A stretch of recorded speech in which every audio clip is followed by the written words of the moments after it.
Right, welcome back to the show. If you just joined us, this is the extended version of Good Morning Ghana. And of course, we're privileged once again to have with us Mr. Martin Ayisi, the Chief Executive of the Minerals Commission of the Republic of Ghana. We started our conversation on small-scale mining last week. We expect to continue today. But whilst we are at it, we all have also been following the unfortunate issues at Obuasi, so obviously we'll be dealing with that. The concession is that of a large-scale miner, but of course the facts surrounding the issue, and as to those who went there, really is not about large-scale mining. But Martin, good morning. Morning, how are you? I'm good, by the grace of God, and I hope you're doing well too. Oh, yes. How are you able to manage a smile with all the issues? You go to bed happy, and then you wake up and there's a report like the Obuasi one. How do you deal with these things? Randy, it's very stressful. First, good morning to you and good morning to our viewers. It's a very stressful situation, but you know, I've been around for 22 years. You know, I've been a mining lawyer for the past 22 years, so I understand these things. What do? You give up? No. When my regional inspector of mines called me that this is what has happened, because you see, by the health and safety rules regarding mining, even the moment an accident or incident or anything occur at the mine, the first thing the mine manager must do within seconds is to call the chief inspector of mines and also call the regional inspector or the district inspector of the Minerals Commission in the nearest place. So, for instance, when this thing happened, the mine manager called the chief inspector of mines. It doesn't matter whether it's 2 a.m. because the mines, they work at clock. Fortunately, we have an office in Obuasi, in the mine, just by the mine. So the regional inspector of mines is called, the district officer is called, and then the chief inspector of mines is also called. You see the wisdom in having offices all over and as close to the mine. That is why our regional offices don't necessarily coincide with the political capital. The political capital. No, it has to be by that place. So if we're going to set up a regional office, we have an office in Kenya, so we're going to build a new one, but it has to be close to Newmont. It doesn't need to be in Gorso because the mining is not there. You got to be there seconds when the accident happens.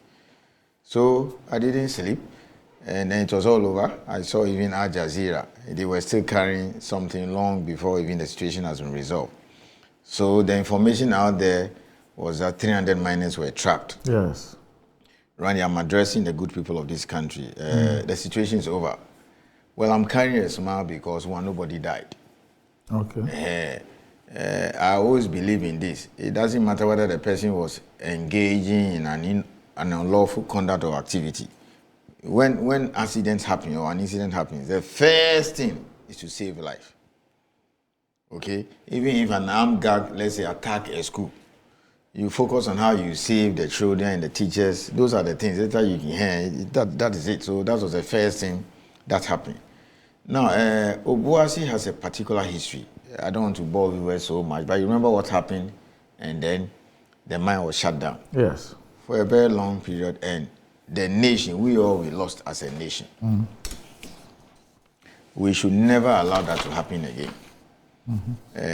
For the period that Obuasi was down, it affected everybody, Ghana, the people of Obuasi, etc. Now, you're talking about a mine that did 340,000 ounces last year. And this year, their guidance is 370. If I use an average price of $1,900 an ounce, you're going to talk about not less than $700 million. I mean, that's a lot of money for this economy in terms of jobs, in terms of supplies, and even in terms of livelihood. Let's be honest with ourselves, Obuasi is now back to life. But then, the report I finally got from the regional inspector of mines is that in all, what happened, there were 89 persons involved, 89.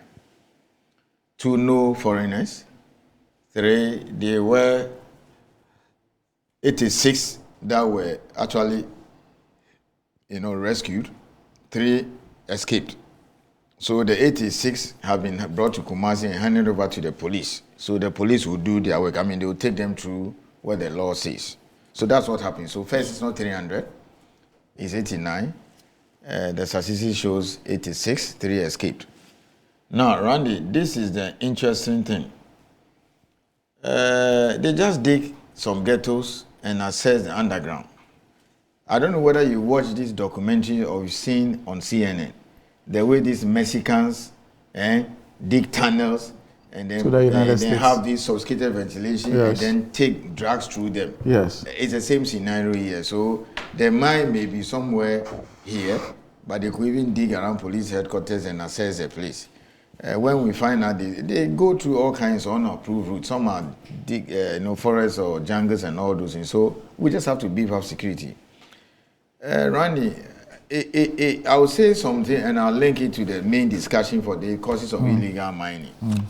When I start discussing the causes, I may get back to this matter. You see, after everybody came out, in the evening again, you see people going there again. Huh? Yes. Okay? So I'll be discussing, you see people going there. They went there again, and then the security said, look, get out of this place. A few were driven away. Some were still adamant stayed, and an additional 16 were arrested. They still want to go in. So that is the kind of situation we are dealing with. And then, I don't know if you had watched Al Jazeera, but I was getting live updates from my inspectors. Live. I mean, pictures, videos, everything, they were live. We didn't sleep, so I can understand why you're saying I'm wearing a smile. It's not a fake one, though. So that is the kind of situation we are grappling with. And fortunately, the place they entered, there was ventilation.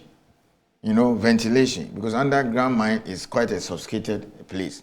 There was ventilation, so there was nothing like, they would die or whatever. And in other places, they could even go there and stay there for days. So they were carrying mobile phones, they were carrying food. It's like well prepared and organized like the way large-scale miners go underground, where they go and everything is brought underground to the mine. Like the GTV documentary I showed you when Mataki went to, that place. Now, Obuasi is a place we cannot risk. Billions have been invested to bring life back. If there's any company that has been, if you like, overly generous in relinquishing so much of their grants or tenements for small scale, is Ashanti, Obuasi. Really? Obuasi, yes. They've given so many areas, and we keep licensing.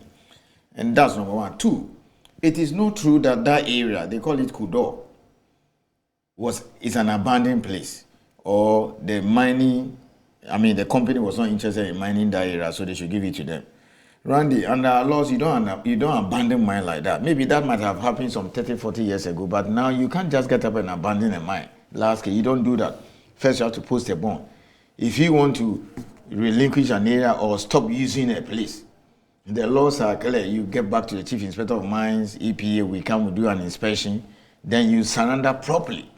Then that part of your bond is written off. So when I heard some people saying, they are not working there, it's an abandoned place, it's not true. So it's not abandoned. Actually, that's where they are coming to work.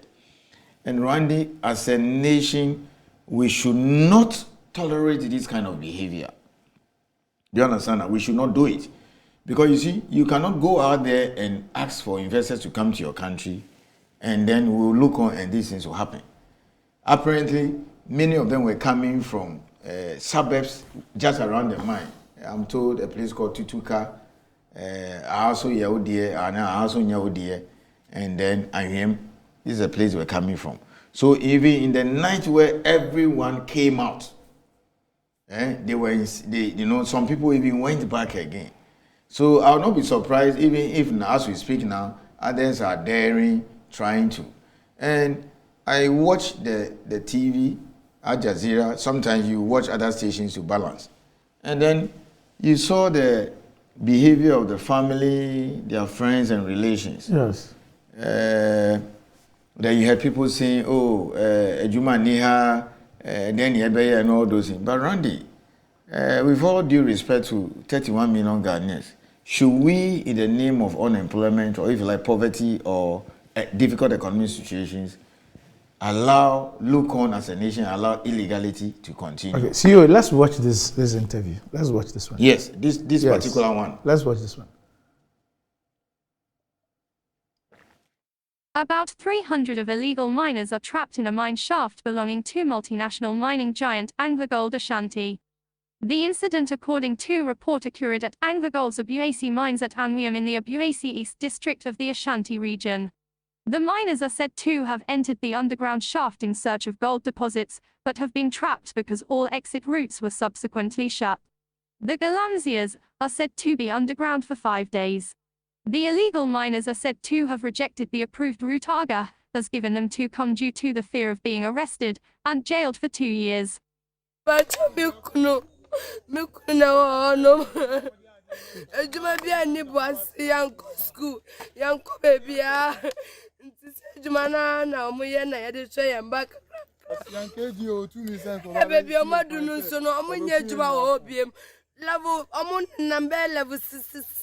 Something.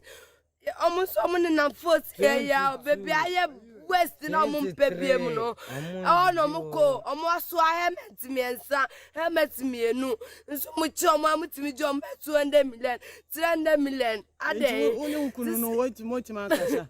Me batches, one in 8 markers, I could know. Meeting in Casa switch off. Oh, my emlet. Come on, mama, my nairi, come Google. I'm fierce from a choma. I'm a dumb remind. Mama, the cardinal remind bear 1 month, 1 week. I'm not them, my blesser. This is what's up, baby, my satching a beam. Mother say any day. This is any and bunny and day. Yanni and bunny, and day, you two on your so near Debbie, my catch. To follow me, John will be at you before. To follow me, John will be at you before. I call come.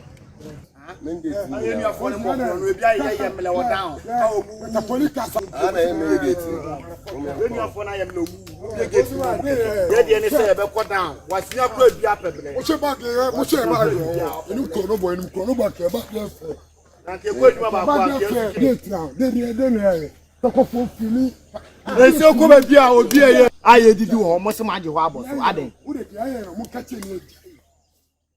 omo man kwari pie keke maye o de omo man kwari pie keke maye for ma che kwari pie maye fono omo si kwa cameras bi ande omo nya hwe wona be obi enko. This appears to be a typical mindset of people in mining communities. Randy, you can understand the kind of situation I'm faced with, or we are faced with. I understand the lady. I sympathize with her. I get what she's going through. But let me correct a few of her statements. Right.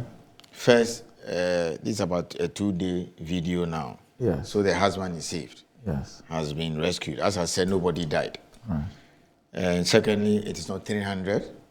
I'm here confirming that there were 89 people who went there. Okay. Everybody has gotten out. Right. 86 have been taken to the police station to be processed. The law will take its course. I don't get involved in that. 3, for some reason, managed to escape. Again, as I said, they came back. You see, in spite of the military patrolling, they are still there. But Randy, there are 2, and then the other one too is that you heard the gentleman or the boys there saying that the place has been abandoned. It's not an abandoned place. One, we don't abandon like that. We'll be the first to know. You have to follow due process to get it, if you like, decommissioned. I would have been the happiest person on earth if the company said, oh, we'll make that area available for whatever reason. But that's not the case. That's the place they were going to mine.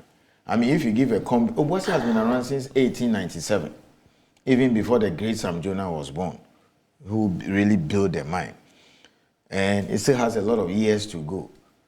The company keeps giving grounds for small scale, we keep releasing, etc. But you see, It's like you got stranded, you knock on my door, you look, I'm stranded, it's raining out there heavily, the security is bad, I want a place to sleep. Then I gave you a place to sleep, maybe my boys' quarters, or you sleep with my security. And then tomorrow morning, you can get up, I'll give you some money, you go where you are. And then you wake up in the middle of the night, and then the person says, I want to come and sleep in your bedroom. Okay? He now wants to come and sleep where you and your wife are sleeping. That is the kind of thing we are faced with. I'm happy for one thing, that the place they entered was a place that was well ventilated. Randy will have had a catastrophe on her hand. Because you see, when you design a ground mine, they have a place for safety in case there's a cave-in or an accident, how do you escape? That's why you don't just get up and build a mine.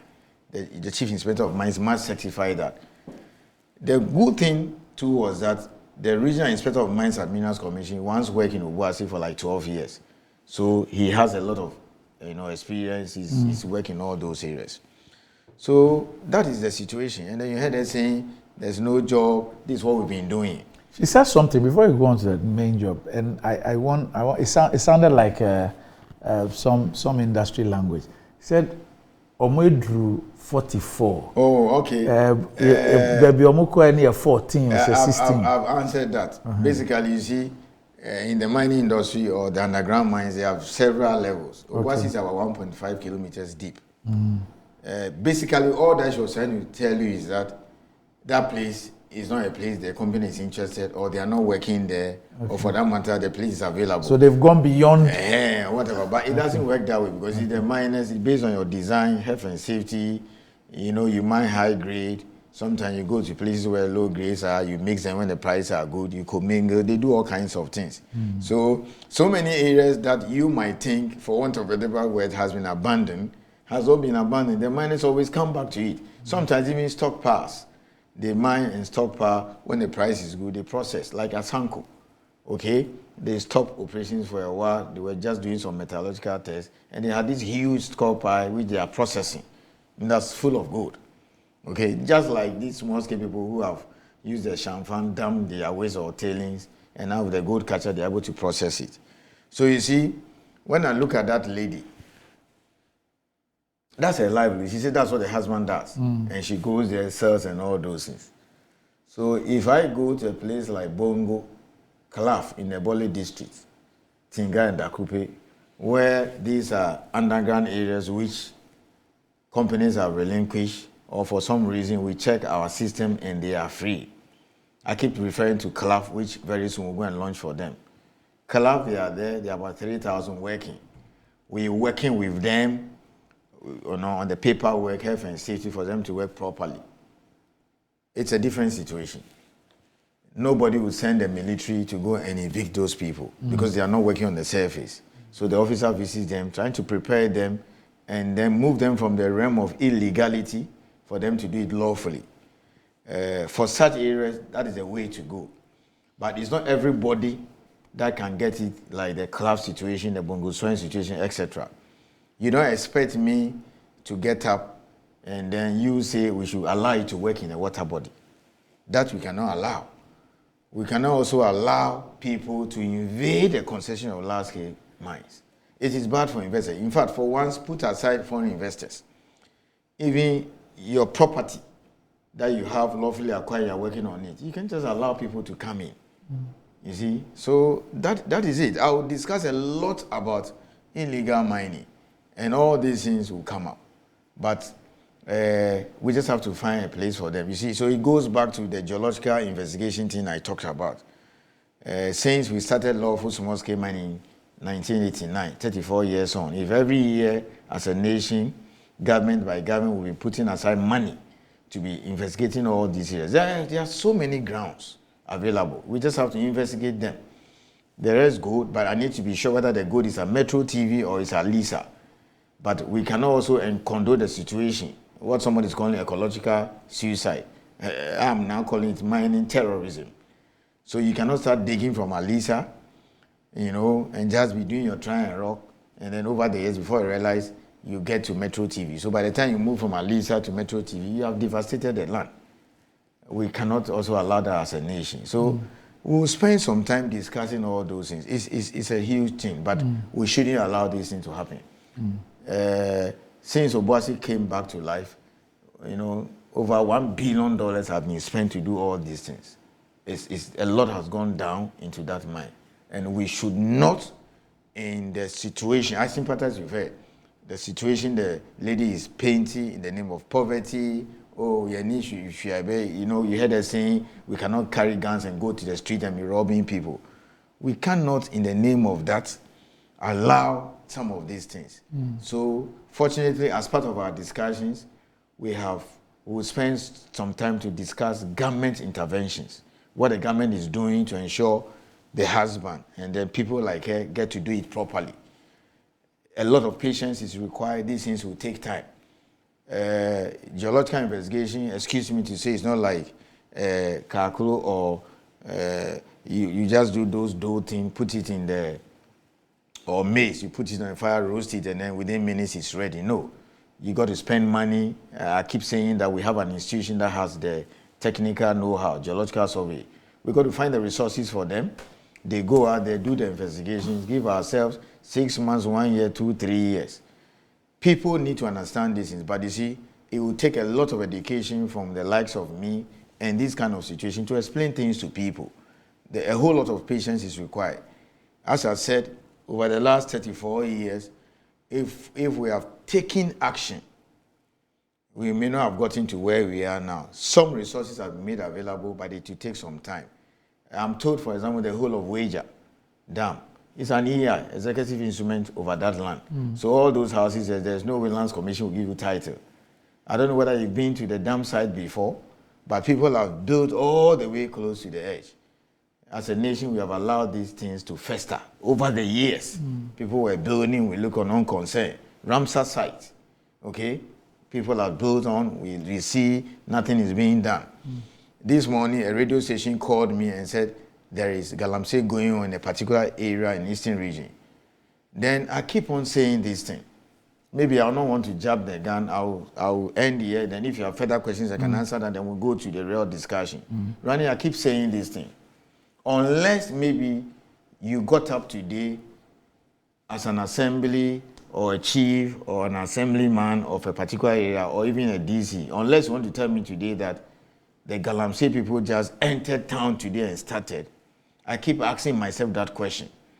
That I'm struggling hard to understand that illegal mining will be going on in a particular district and the local authorities are not aware. Because our district inspectors always pick this information when they are elected, when they go and do their survey, and we inform the appropriate authorities. But how come that nobody is doing anything about it? My best bet, the police station, behind the police station at Enyinam, illegal mining continuously, is happening there. Behind the police station? Yes, the bridge there. The district officer in Odan has reported it several times. And you get my answer now, so you can understand. And I'm struggling to understand why that is still going on. Where behind the police station, you have an illegality going on. Okay? So these are some of the challenges. We'll discuss that at length. So that's a difficulty, because you see, if you enter Rara today, where I am the chief, I'm the Kruntin of Rara, or as they say in Ghana, Mankralo. Okay? There is no way if Galamsey people enter Rara today, Randy, by close of today or tomorrow or latest by the weekend, nobody will pick what do you call his phone or her phone and come and say, Nana, inkophobia bahamu tu asasi and naumu ye Galamsey. No, latest a day, 2, 3, they will let me know. So then I keep asking myself, where is the chief? Where is the assembly? Because you see, the district officer continuously reports these things. I have piles and piles of documents in my office right now, where the district officer or inspector of the Minerals Commission has gone around, picks the coordinates, described the situation. I found these men, women here. They have a template. Foreigners involved, foreigners are not involved. They are panning, they are digging, it's close. They give a vivid, because they are professional mining engineers, they describe the situation properly. They copy the district chief executive. You understand that? We copy all those who matter. So if days, weeks, months on, those things are going on, then something is wrong somewhere. You understand? That is a job of the district mining engineer of the Minerals Commission. He has a pickup, he has all the working tools. He visits sites that have been lawfully permitted to do it well, do this. That is his work. He's regulating them. Then he picks intelligence that there are some, because you see, any illegal operation in every district in Ghana, the Minerals Commission officer knows, because it is he who did the inspection. There is no way anybody will be issued with a small-scale license, either for community mining or for an individual or for a cooperative, without the district inspector or officer of the Minerals Commission, who is a mining engineer, his deputy is a geologist, without taking it to the ground. So when you lodge your online application today, today is Thursday, by tomorrow, latest early next week or over the weekend, he will call, let's go to the ground. So the district officer of the Minerals Commission knows the site where every lawful small-scale mining is taking place. They know. So then, even if he's in his bedroom and he gets an information, he can just tell that no, this is not a site, because they know he has the data that it's Alisa, it's police headquarters, it's Metro. So the moment he gets information, he gets there, and then prepares his report, and then in his report sometimes they will tell you quickly his census. We check the corner if it is free and it's a place, and there are a lot of suggestions comes from them. Oh, boss, this is an area, it's okay, we can line census for them if it's free. We do that a lot. Oh, it's too close to the water body. That is it. Then he prepares his report. The first person we inform is the district chief executive. Do you understand that? Yes. Sometimes they go there personally, and sometimes they send reminders. So if nothing is done, then I have a problem with that. The Nyinam team retired, and then at a point in time, we took the military to go and clear them. But I understand they are back. You see, so I can drop my summary. Yeah. So this issue that you raised, yes, about you having the information, you relaying it to the appropriate authority. It starts with the district assembly. Yes, and then concrete action not being taken. Some do it perfectly. Yes. Some I can give you districts that. If I had my own way, I could take Minerals Commission resources, I will give them special award. I mean, there are several DCs, unless it doesn't come to attention. Or they will call me and say, Mr. You see, this person has come here, he's holding this or whatever, or I've just received this gazette, I'm coming to your office. I have very extreme, lovely DCs who are doing lovely jobs. Some other areas, I'm not getting the same kind of, cooperation.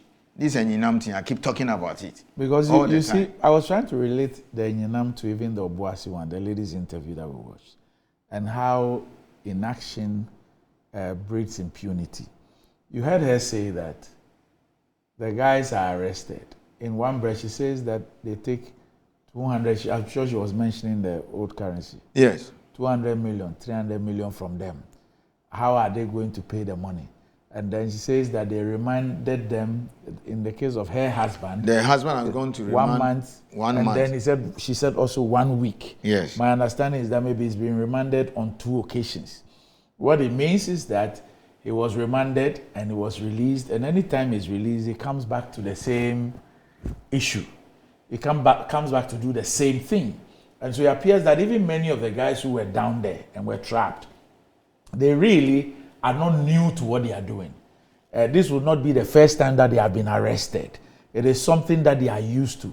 They know that they will be arrested. They think that the arrest is not justifiable.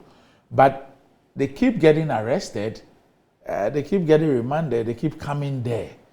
Maybe they are not being prosecuted that much.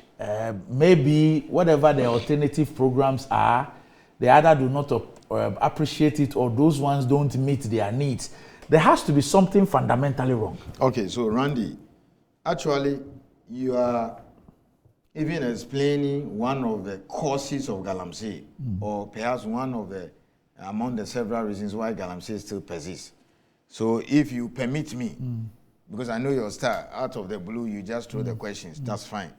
If you permit me, we can commence the discussions on what actually is so driving all hold this. on. Because that is one of the reasons. So hold on to us so that we can have a full detailed discussion on that. Okay. So maybe we get back to our discussions last week where we were looking at small scale mining. We basically looked at the background. You gave us a historical perspective, and then you told us where small scale mining is undertaken, and also the contributions to the economy. If we can just do a recap in five minutes, so that we can then look at who qualifies to engage in small scale mining, and also the licensing processes and how this mining is undertaken. That is, if we can do that in some 25 minutes. Okay, Randy, thank you very much. As last week when we met, I told you that small scale has been around for, if you like, centuries. Yes. It was permitted properly, so-called, 34 years ago, 1989. Something that started in about 4 or 5 regions, now we're heading to 12, 13. By way of contributions, you have about not less than 3 million people directly and indirectly involved in small scale. That's their livelihood. And I took time to explain the livelihood issue. Like, for example, you see the lady who was basically in tears. Yes. Their husband is directly involved. She sells things at the mine site, so she's also part of the employment. The money that comes from small-scale activities or operations circulates in the local economy, and then that allows the markets and all those things to thrive. So you're looking at not less than 10% of the population whose livelihoods are directly or indirectly connected to the mining. There are guys who service the various machines, and people who wake up every morning, take their motorbikes, go there and go and carry load. In fact, at a point in time, they said they should be allowed them to carry the load. You understand that? There are people who take their bobo here, they go and carry stuff. So all kinds of things go on at the site there. So that is the first thing. It supports a lot of livelihood. Number 2, that's a source of raw material for the local jewelry industry. Right. Because the jewelers get their gold from small scale, not from the large scale. The large scale people, it is exported to the refinery. And then it's given to banks, or some companies buy it for other kinds of reasons. It's the main source for the gold for oil program. That's it. And then one other thing too is that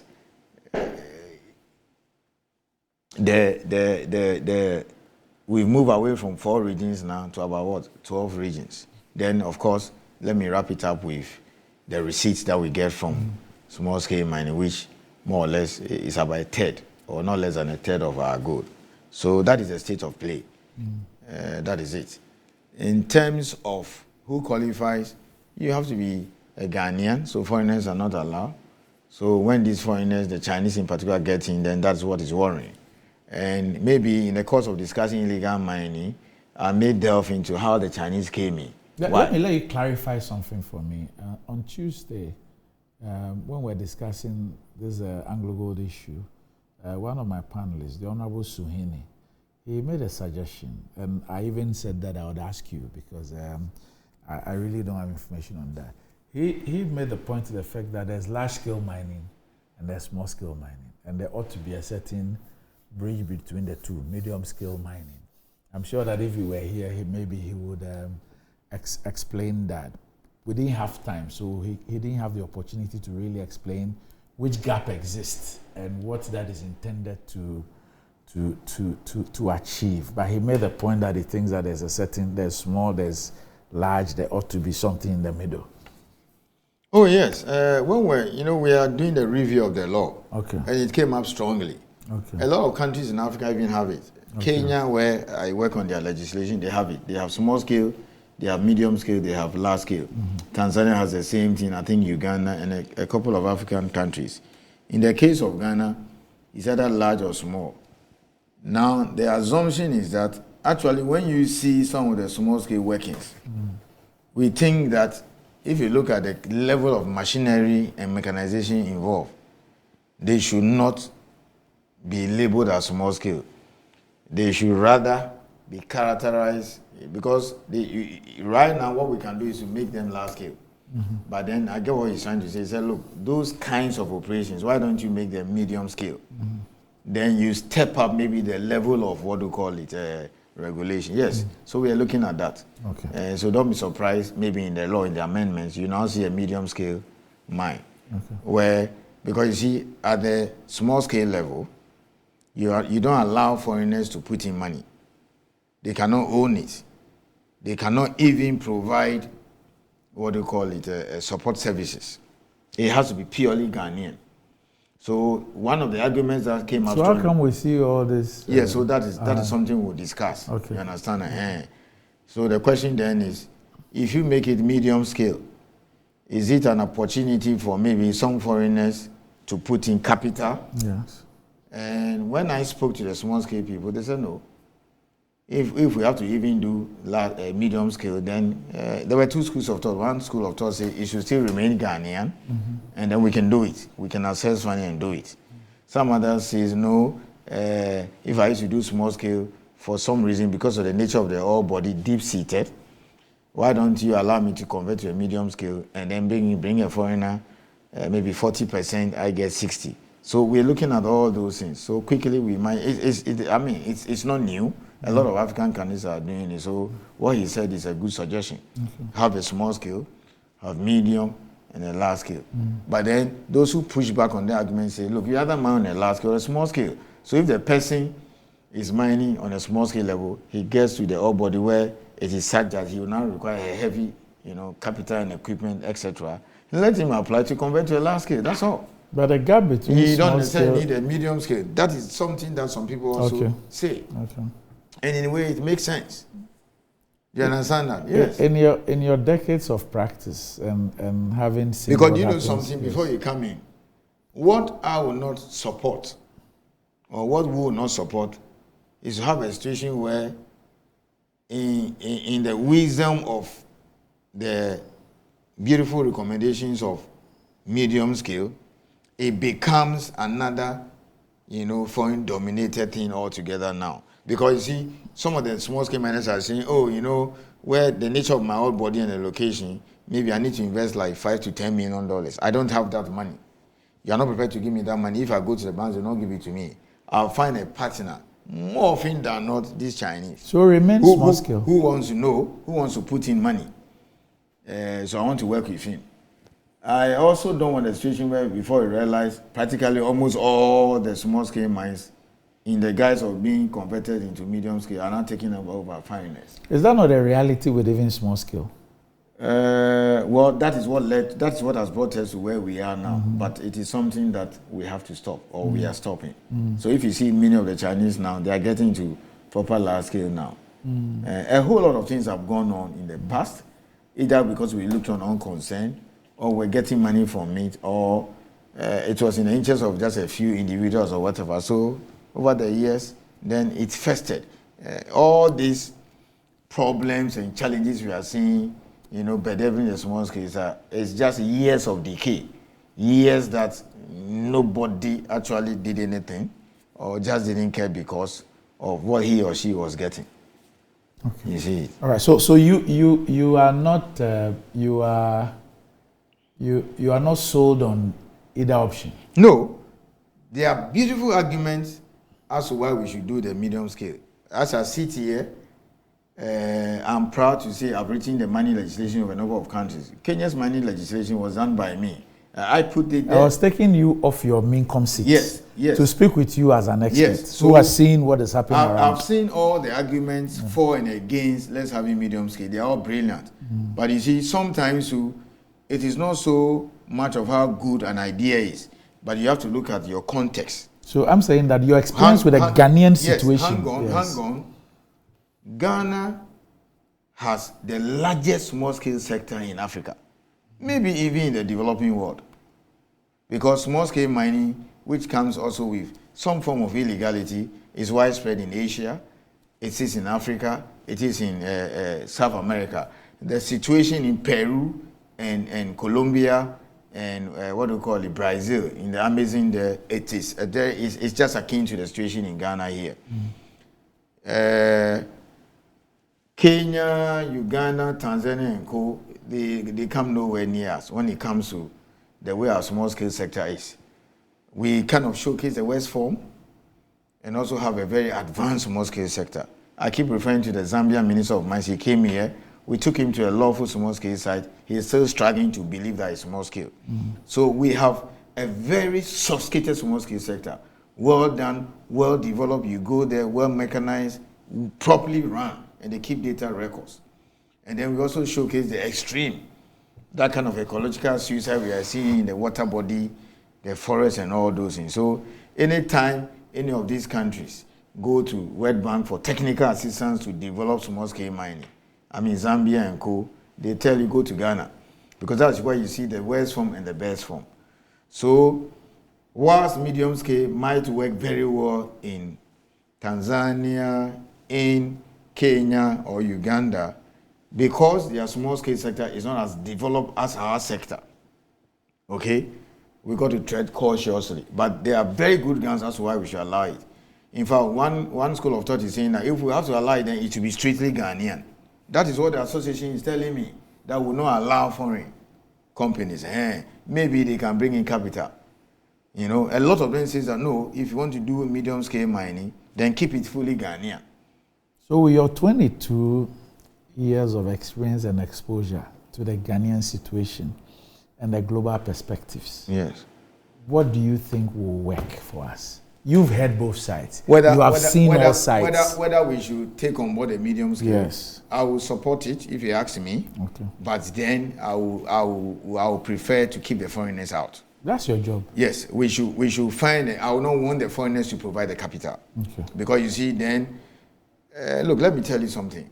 We've done a lot when it comes to local content, ensuring that Ghanaians get into the supply space, even provide technical services, preserving certain things for the medical services, TSF, contract mining.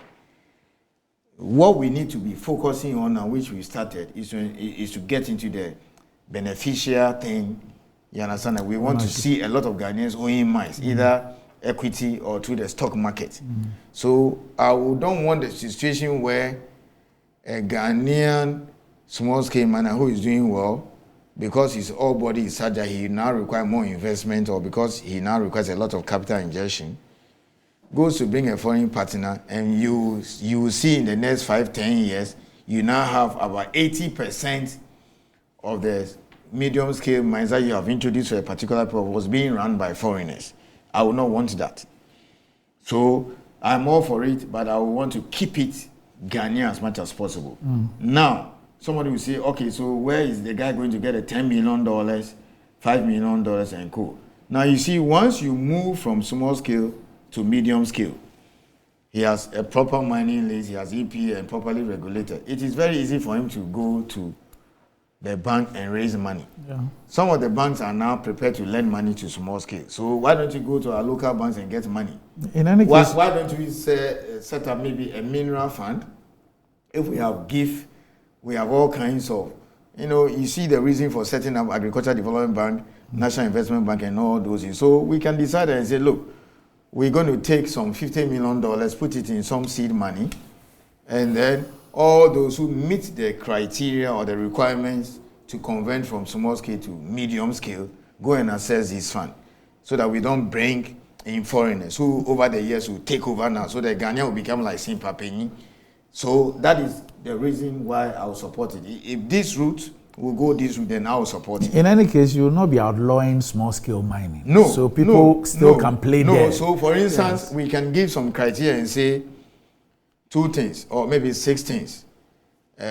Medium-scale mine. You either apply for a medium-scale mine or you can convert from small-scale to medium. Yes. So if you want to convert from small-scale to medium, then you must meet certain key criteria or characteristics. Like so for instance, like from an enterprise to a limited liability company. So we can say, let's say, one of the criterion can be the nature of the ore body. Like you are working, you've been working, you've got to a point where you now hit the water table, the gold is now deep-seated. And all of a sudden you realize that no, you now need some $10, $5, $20 million to work. So we have to look at the nature of your ore body. We can look at, let's say, the level of mechanization. Do you require so much heavy equipment? You understand that? The kind of personnel you have to employ. Because you see, if you get a very deep-seated ore body and you are employing heavy machine and all those things, then what really comes into mind is that then you need a mine manager who is certificated. So we need to be, and all these criteria or characteristics, we've itemized them already. So when the Chief Inspector of Mines is convinced that no, looking at the level of mechanization required, the nature of ore body, the level of investment, etc., he will permit you to now apply for a medium-scale mine. Then that one, you'll be given a proper license. The conditions will just be same as large scale. So that will be easy if you go to any of the banks to lend to you. But I will not support foreigners coming in like 40% or 20%, even saying it is for Randy Mining Company, then you go and bring in a foreign person to maybe give you the $5 million to give me 20% equity. I will not support that. I would rather create the situation where it will be easy for either the banks to give you that $10, $20 million, or maybe the government can put aside every year some $10, $20 million from the fund, me for somewhere, and say, okay, now all the medium-scale mines come and access this fund. So it will just be a large-scale kind of operation. The only difference is the degree of what do you call it. So whilst the large-scale person is doing 100,000 ounces, maybe you are doing 10,000, 20,000. So we can look at level of production, nature of the ore body, level of the investment required, level of mechanization, and say anybody who will do maybe up to about 50,000 ounces a year, you qualify to be medium scale. If the ore body goes to a certain depth, you qualify to be medium scale. If an assessment is done and it will require maybe anything up to $20 million, we'll treat it at medium scale. But then we will not allow foreigners to come in. Here is this fund government has created, a mining fund, or government will talk to some of the banks. They'll give you the money, and they will willingly do, because you see, the paperwork will just be similar to. The only difference is that was maybe a Sanko, a large scale is doing, let's say, 200,000 ounces, you are doing 50. But you have the same kind of requirement. You have a mine manager, you have an engineering person, you will insist that you get all those competencies to run it for you. So I am fully in support, but this is the position I will take. I will not want any foreign company to bring a capital, because you are beginning to see Ghanaians, or in large scale now, Ghana Bauxite, Adamus and Co. So why should you allow a foreigner to bring in $10 million, $5 million? Give yourself 5 years, they will take it over. Do small-scale mines pay royalties? No. Why? Now, if you look at the mining law, 1986-1, and then the 1986 one that was replaced in 2006. 2006, so how many years on now? That's about 17 years, right? 17 years, and we finished all the discussion about amending them. The law says that anybody who is giving any authorization approval to extract a mineral, mine a mineral, you're supposed to pay royalty. But over the years, it's not been collected. I believe the reason when we started 34 years ago was, look, start a formalization process, get them to do it very well, give them the license. But then, I think the last 3, 4, 5 years or so, the government started and said, hey, I see over $2-3 billion of gold being shipped officially, even though 3-4 times it's being reported elsewhere. And I see the environmental impact and the damage. And nobody is collecting royalty. It's unacceptable. And I think I agree. Okay, last year $1.1 billion was what was reported officially. That is what was shipped lawfully to PMMC. If it was last year, they will have paid 5% royalty. So what was it that the government introduced? They brought the withholding tax. Okay? And then they said, okay, once you bring the gold, the buyers buy it, you pay a withholding tax of about 3%. That started nicely. The money was coming in, but I think the miners said, look, that was too much, so it led to a lot of smuggling. A lot of gold left this country in 2001. The government saw the wisdom in that and then reduced the tax to I think about 1.5% or so. So the withholding tax they take is kind of, if you like, for want of a better word, their royalty. and the data is available. I think GRA has been taking it. So when you go to PMC, it is assessed there, you pay, and then the banks are there, they take it.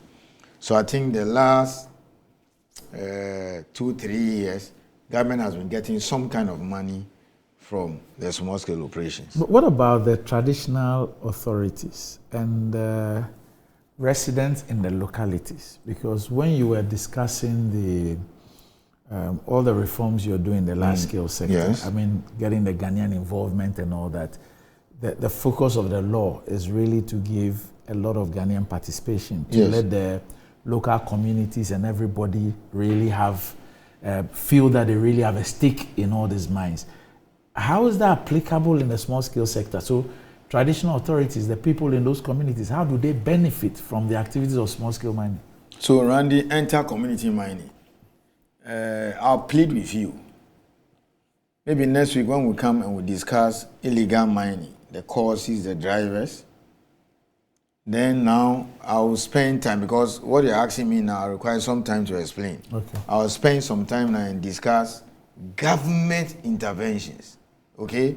This prayer nonsense, this, pardon my language, this and Cobra thing, the kind of thing we are seeing in Obuasi. What do you do to these so-called 89 people who went underground and rescue, who wants to be assisted to mine? So I'll spend some time to discuss government interventions, the enforcement mechanism, regulatory and all those that. Then maybe I'll also discuss community mining, because my answer to that is the introduction of this government policy of community mining. I'll also spend time and discuss that as what government has introduced now to deal with the kind of question you answered. Okay. It will require some time. Okay. So I still have about 4 topics to discuss still around the small-scale economy. Yes.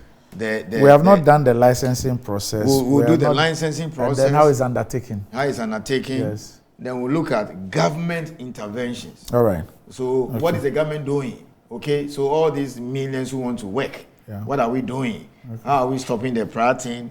How are we discouraging the use of mercury? So I also need to explain. You remember, one of my main preoccupation is not just to regulate the sector, but to implement government policy. Okay, even regulation is nothing but, government trying to regulate the sector. So I also owe you a duty to tell the public what these government policies are, how they are working, what government is doing. So when we go through the drivers of illegal mining and all those things, I also spend about 2-3 segments to discuss all the interventions from government, what the government is doing to deal with the illegal mining thing, and how also to promote responsible mining. Right. So we are not done yet. So the whole of June is all small scale. All right.